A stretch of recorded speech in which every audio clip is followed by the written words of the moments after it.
वफाकी वज़ीर दाखिला मोहसिन नक़वी की वज़ीर आला हाउस में वज़ीर आला बलूचिस्तान में मीर सरफराज बुगटी से मुलाकात हुई। बलूचिस्तान में अमन अमा और अवाम की जान और माल के तहफ़्फ़ुज़ के लिए इक़दामात पर तबादला ख़याल भी किया गया। दोनों रहनुमाओं ने शहदा की कुर्बानियों के खराज अक़ीदत पेश किया। वफाकी वज़ीर दाखिला ने रेलवे स्टेशन पर खुदकुश हमले के बाद की सूरत-हाल का जायज़ा लिया।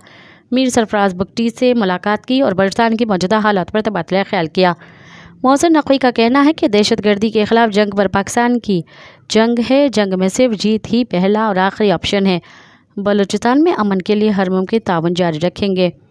वज़ीर आला बलूचिस्तान मीर सरफराज बुगटी का कहना था कि अमन अमान यकीनी बनाने के लिए मज़ीद इक़दामात उठा रहे हैं।